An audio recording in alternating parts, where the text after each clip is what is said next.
famille? Tu n'es pas de ma famille. Sors d'ici. Sans réaliser que j'ai soutenu silencieusement la vie de mon fils et de sa femme, ils m'ont simplement rejeté comme une vieille dame et ont prétendu que je ne faisais pas partie de la famille. Ce couple lié par des mensonges et des tromperies mutuelles, eh bien, je vais dévoiler toute leur fausseté et leurs méfaits. Ne t'en fais pas, regretter tes paroles maintenant sera trop tard. Mon nom est Sophia et j'aime travailler. Actuellement, je travaille dans une maison d'édition. J'ai toujours su que je voulais faire carrière dans le monde de l'édition. Et je me souviens encore du jour où j'ai décroché un emploi dans l'entreprise que j'espérais. Même maintenant, près de 40 ans plus tard, travailler est toujours mon appel. Cela me procure une immense joie de savoir que les livres auxquels j'ai contribué font partie de la vie des gens, inspirant le bonheur et l'action. Lorsque j'ai décidé d'aller à l'université, tout le monde n'était pas d'accord avec moi. En particulier mon mari qui n'était pas très enthousiaste à l'idée que je fasse carrière dans cette industrie.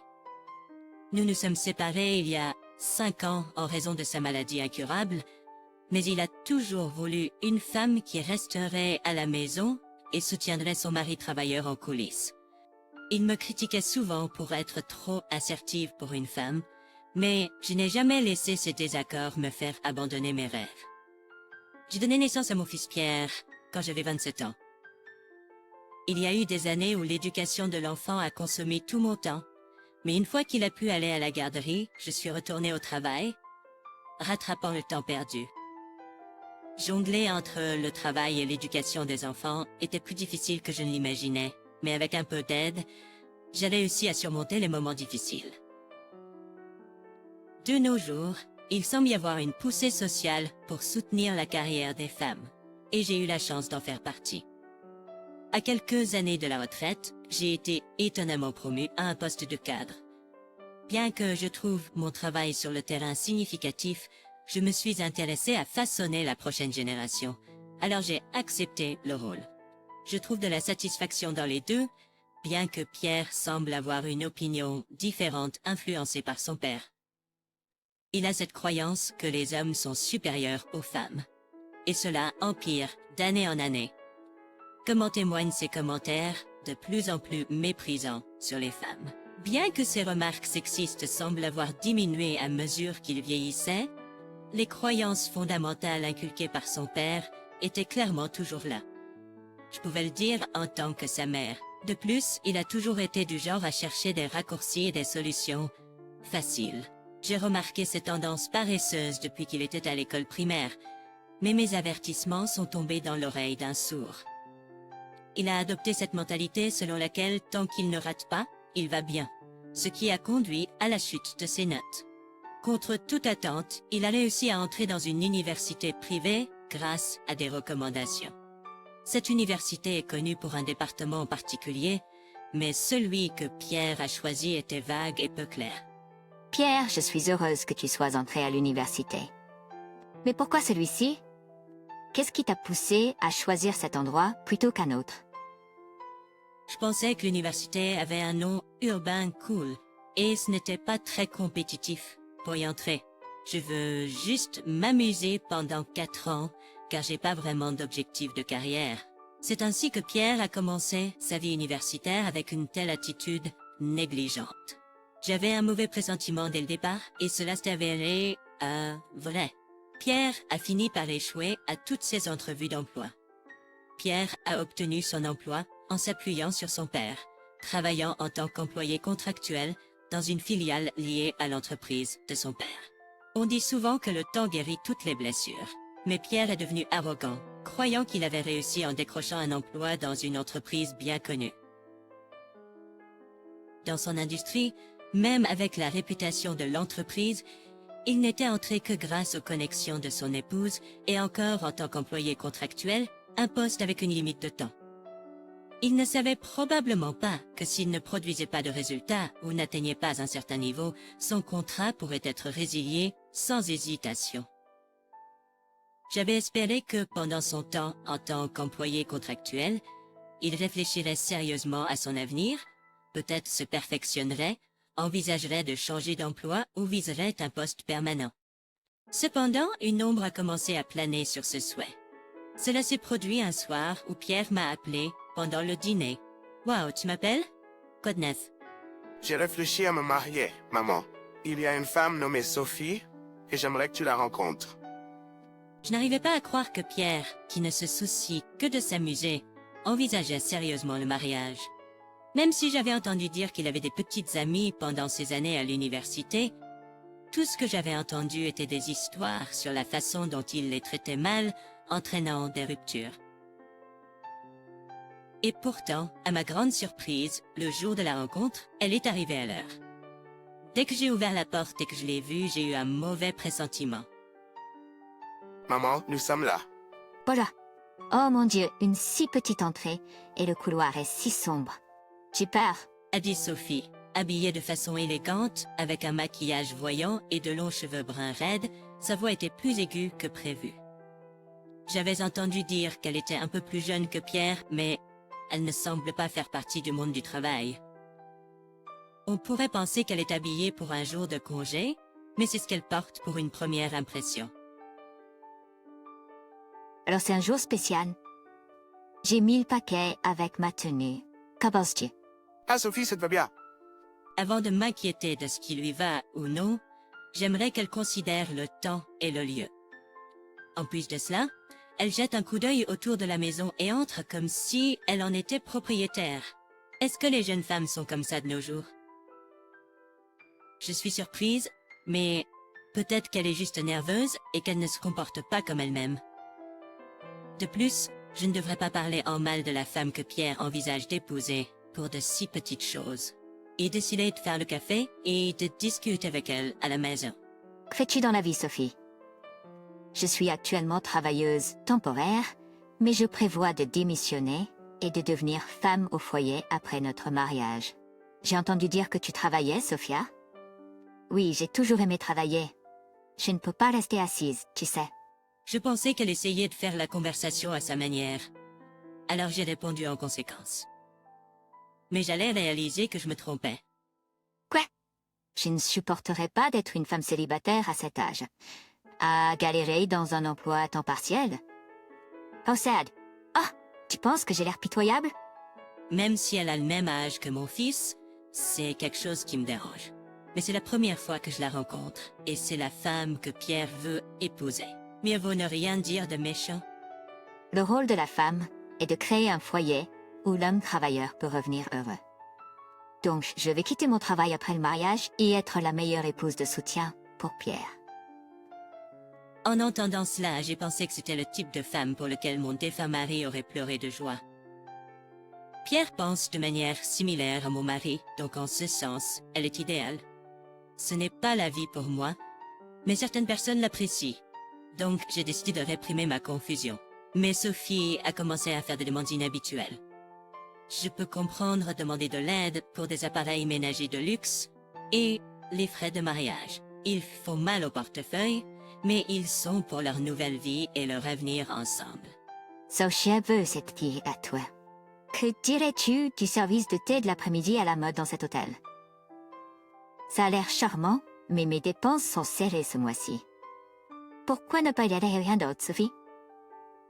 Quoi? Cet endroit est vraiment cher. Je peux pas me le permettre? Oh, je sais. Et si on parlait de ce piano dont on a discuté? Quand elle a réalisé que je n'y allais pas, elle a changé de sujet, comme si rien ne s'était passé, une tactique qu'elle utilise souvent, mais c'était la première fois que j'entendais parler d'un piano. Un piano? Quoi tu parles? Tu sais, Sophia, tu peux être si. Ça te fera virer de ton travail à temps partiel. Tété, nous parlions de faire prendre des cours de piano à nos futurs enfants. Tu veux pas leur offrir la meilleure qualité, de préférence des choses domestiques? J'ai supposé, d'après son flot de paroles, qu'elle parlait d'avoir un bébé. La plupart des gens penseraient probablement qu'elle parle d'avoir des petits-enfants, étant donné le déroulement de la conversation. Es-tu enceinte? Quand est-ce que le bébé est prévu? De quoi tu parles? Tout cela est dans le futur. Tu peux pas juste supposer des choses comme ça de nos jours. Sois plus attentionné. Je n'ai vraiment pas apprécié de traiter avec Sophie qui parlait toujours comme ça. Pour aggraver les choses, Pierre m'a aussi approché pour emprunter de l'argent. Allez, cela s'est produit lors d'une rare visite à ma maison quand il est venu seul. Regarde, je suis venu seul aujourd'hui pour parler d'un prêt hypothécaire. Je prévois d'acheter une maison, mais je suis un peu court d'argent. Pourriez-vous m'aider en prêtant votre nom pour le prêt? Tu peux pas gérer l'hypothèque avec ton propre argent? Ce n'est pas possible. Ce serait dur de demander à Sophie de travailler, et je prévois de faire une chambre pour toi aussi, alors s'il te plaît, aide-moi. Eh bien, je ne pouvais pas refuser après avoir entendu tout ça. Il y avait aussi l'urgence de l'examen de l'hypothèque, donc ils ont décidé de considérer mes revenus dans la demande de prêt. Pierre était toujours un peu prétentieux, décidant rapidement d'acheter une maison qu'il ne pouvait pas se permettre avec son salaire. Et une maison sur mesure dans un quartier urbain bien connu, proche du travail et pratique pour la vie quotidienne. Je ne faisais que prêter mon nom pour le prêt, Pierre étant responsable du paiement principal. Donc j'étais anxieuse. Mes craintes ont été confirmées d'une manière inattendue. Pierre a commis une grosse erreur au travail, quelque chose qui aurait pu facilement lui coûter son emploi. Il a réussi à éviter le licenciement, mais une importante baisse de salaire était inévitable. Maintenir le même train de vie, surtout avec une hypothèque, est clairement difficile. Maman, que dois-je faire? J'ai tout gâché. Nous ne pouvons pas vivre comme ça. Tu n'as pas été licencié au moins. Reconstruis lentement ta vie et regagne la confiance. Nous ne pouvons pas laisser Sophie avoir faim. Je t'aiderai jusqu'à ce que les choses se stabilisent. J'ai décidé d'offrir une aide financière limitée. Je commençais à m'inquiéter de comment Pierre et Sophie se sentaient après un tel incident à l'entreprise. Un jour, pour changer d'air, je les ai emmenés faire du shopping un peu plus loin. Et j'ai récupéré Pierre et sa femme chez eux et nous avons pris la route pour 1h30. Faisons une pause et vidons nos têtes. Ce restaurant italien là-bas est superbe. Merci maman, c'est un vrai sauveur. Sophia, c'est vraiment attentionné de ta part. Il y a une vente en cours, je me demande ce que je devrais prendre. Tout se passait bien. Mais ensuite, nous nous sommes retrouvés coincés dans un peu de circulation. Pendant le trajet vers le centre commercial, j'ai eu besoin d'utiliser les toilettes. Donc, nous nous sommes arrêtés dans une épicerie. Je suis revenu pour trouver une voiture sur le point de partir à toute vitesse. En y regardant de plus près, c'était ma voiture. Alors que je restais là perplexe, la voiture a accéléré. Je me suis précipitée, pensant qu'il devait y avoir un problème. Derrière le volant se trouvait Pierre et pour l'arrêter, il y avait Sophie. De quoi s'agit-il? Une cruelle blague à jouer en famille. Tammy, tu n'es pas de la famille. Sors d'ici. J'ai toujours fait de mon mieux pour aider le jeune couple discrètement dans les coulisses. Je pensais qu'ils étaient une famille importante pour moi. Apparemment, j'étais le seul fortitier. Très bien, je vais partir. Je suppose que je suis juste un fardeau pour vous, les jeunes mariés. Avec ça, ils ont rugi en partant, me laissant avec le bruit de leur moteur bruyant. Jennifer riait et mangeait des snacks sur le siège passager. Si les gens vont prendre ma gentillesse pour acquise et même la piétiner, ils ont besoin d'une leçon sur les conséquences. C'est ce qui va autour. Je suis immédiatement rentré chez moi en taxi et j'ai commencé à apporter des changements à toutes les propriétés enregistrées à mon nom. Il y avait plusieurs choses que j'avais achetées à la demande de Pierre et Sophie. De l'hypothèque sur ma maison, au paiement échelonné pour la voiture et les meubles. Tout était à mon nom. Ce n'est plus une question de profit ou de perte. Je pensais leur rendre un petit service. Mais si nous ne sommes pas de la famille, je n'ai aucune obligation. J'ai changé le nom du payeur en Pierre.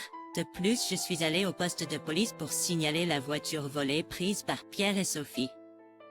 Les disputes familiales ne mènent peut-être pas à des arrestations immédiates, mais impliquer la police ferait probablement réfléchir le couple à 2 fois. Des mois ont passé et j'ai reçu un appel disant qu'ils avaient retrouvé ma voiture. Quand je suis allé au poste de police, j'étais sans voix. Ma voiture était endommagée partout. Qu'est-ce que c'est que ces rayures? Même la peinture s'écaille. Nous l'avons juste emprunté. Ne le fais pas paraître si grave. Peut-être que tu l'as rayée et que tu as oublié. Je me souviens qu'elle avait déjà des rayures. Dégoûté par le mensonge flagrant de Pierre, j'ai demandé à l'agent de police et j'ai appris quelque chose d'inattendu. Il y a quelques jours, il y a eu un délit de fuite dans un supermarché à proximité. Selon les témoins, les images de sécurité et les marques de peinture, il était presque certain que Sophie était la coupable. L'enquête sur le délit de fuite et mon rapport de vol coïncidaient comme des pièces de puzzle s'emboîtant. Pierre et Sophie n'avaient nulle part où aller. J'ai juste emprunté. La voiture est enregistrée sous le nom de Sophia, donc c'est l'accident de Sophia. Tu vas pas vraiment faire payer à Sophie pour les rayures que tu as faites, n'est-ce pas? Sois raisonnable. Ils ont essayé de m'intimider et de me manipuler émotionnellement. Ils ont pris ma voiture sans demander, ont causé un accident, ont commis un délit de fuite et ont agi comme s'ils n'avaient rien fait de mal. Les deux semblaient être sous des malentendus, alors j'ai décidé de les remettre dans le droit chemin, étape par étape. Tout d'abord, Sophie, le délit de fuite était en désordre. Il est juste que la personne qui a causé l'accident paie pour les dommages. Donc tu dis que Sophia devrait payer puisqu'elle est propriétaire de la voiture. Comme je viens de le dire, c'est la personne qui a causé l'accident qui paie. Hypothétiquement, si nous allions avec ta logique, selon laquelle le propriétaire de la voiture devrait payer, eh bien la voiture est en fait au nom de Pierre, donc c'est lui qui paierait. Sophie semblait mal préparée pour l'argument contraire. Son visage est devenu blanc à mes mots inattendus. Attends quoi? Je ne savais même pas à qui appartenait cette vieille voiture délabrée. Je l'ai seulement empruntée pour un moment. Celui qui a endommagé la voiture, c'est toi, n'est-ce pas? J'ai transféré la propriété à Pierre le jour où vous deux avez volé ma voiture. J'étais certaine qu'elle reviendrait en un seul morceau. Excuse-moi, tu nous fais pas confiance et tu fais souffrir financièrement ton adorable fils et sa femme. Qu'est-ce que tu penses? Comme s'ils étaient des anges, je pensais. Ils essayaient d'oublier tout ce qu'ils avaient fait et dit à mon encontre dans le feu de l'action. C'est toi qui m'as rejeté en tant que famille et qui a volé ma voiture. Pourquoi devrais-je me donner du mal pour quelqu'un qui n'est pas de ma famille? Allez, peut-être qu'il y a un malentendu nuancé. Sophie ne le pensait pas comme ça, et tu devrais lui pardonner pour moi. Il semble que Pierre s'imagine en tant que mari héroïque, protégeant sa femme intimidée de sa méchante mère. Pierre, tu es mon fils, alors laisse-moi te dire. C'est 100 ans trop tôt pour que tu dises « pour moi ». Au moins rembourse tout l'argent que tu me dois d'abord. De quoi tu parles? Tata, Pierre, est-ce que tu as emprunté de l'argent à Sophia dans mon dos? Comme Sophie semblait perdue, j'ai décidé de la mettre au courant. Pierre t'a peut-être impressionné avec le nom d'une célèbre entreprise quand vous vous êtes rencontrés, mais il n'est qu'un employé sous contrat. Son salaire n'est pas si élevé, et après une grosse erreur récente, il a subi une baisse de salaire. C'est pourquoi il m'a supplié de l'aider. Tam, je n'ai jamais entendu parler de lui en tant qu'employé contractuel. Il a dit qu'il s'attendait à une grosse prime. En tant qu'employé contractuel, il n'y a pas de prime. Même un employé à temps plein aurait du mal à vivre luxueusement avec son salaire. Tu ne le savais pas? Pierre est devenu pâle, tandis que Sophie tremblait de rage à côté de lui. La révélation semblait l'avoir choqué. J'arrive pas à croire ça. Un homme en contrat de travail, et tu prends de l'argent à ta mère qui travaille à temps partiel. Si j'avais su, je ne t'aurais jamais épousé. Je me sens trompée. Tu t'es concentré uniquement sur le superficiel, comme le nom d'entreprise. Tu as pris la décision de l'épouser, n'est-ce pas? De plus, je contribue à mon entreprise en tant que cadre. Tant que nous ne dépensons pas trop, nous n'aurons pas de difficultés financières. Sophie se rongeait les ongles tout en marmonnant quelque chose entre ses dents. Elle ne ressemblait en rien à la Sophie que je connaissais, me fixant du regard comme si ce n'était pas de sa faute. La voir comme ça m'a rappelé quelque chose. Au fait, tu te souviens d'Emma, de ton mariage? Comment va-t-elle?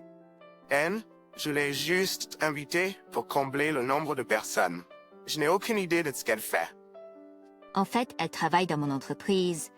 Elle aime le théâtre, et nous y allons parfois ensemble en tant qu'amis. Sophie a eu l'air surprise pendant un moment, puis m'a fixé du regard.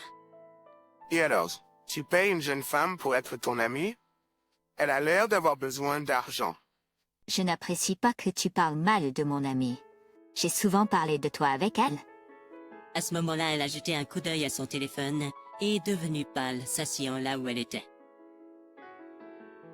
De mon point de vue, son téléphone était rempli de notifications, de messages critiquant ses mensonges et son comportement. Incapable de faire taire les sons incessants de notifications, Sophie a crié et a jeté son téléphone, se précipitant vers moi furieusement. C'est ta faute.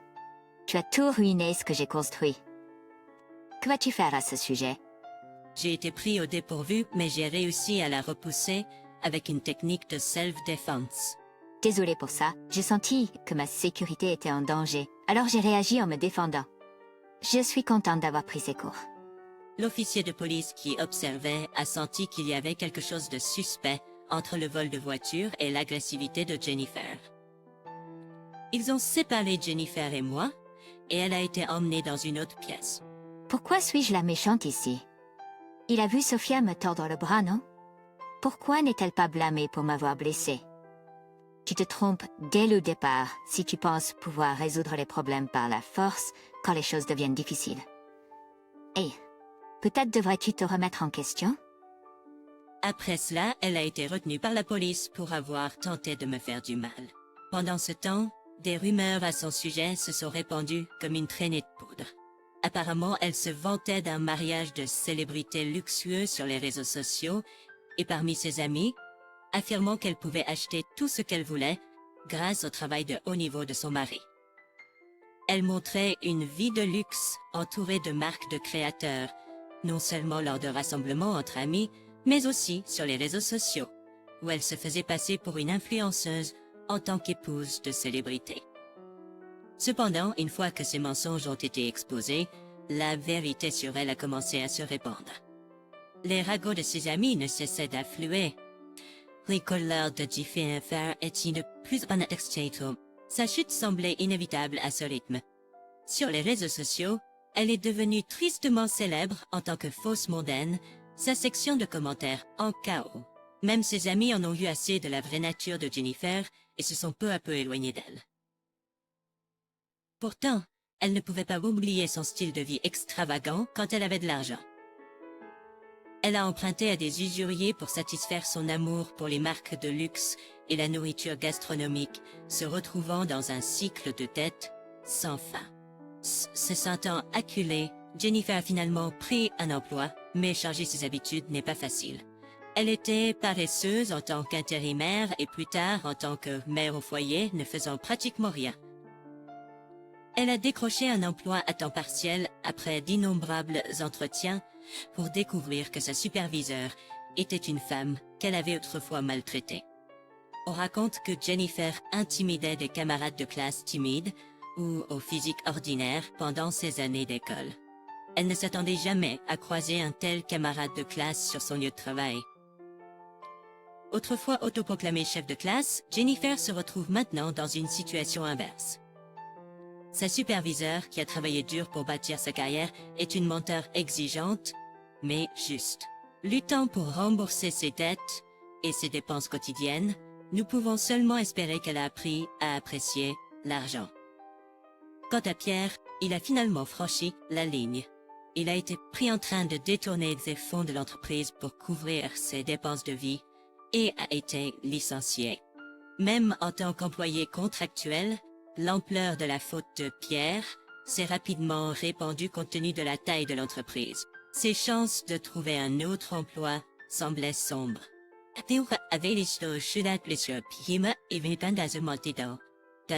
Maman a gâché ma vie.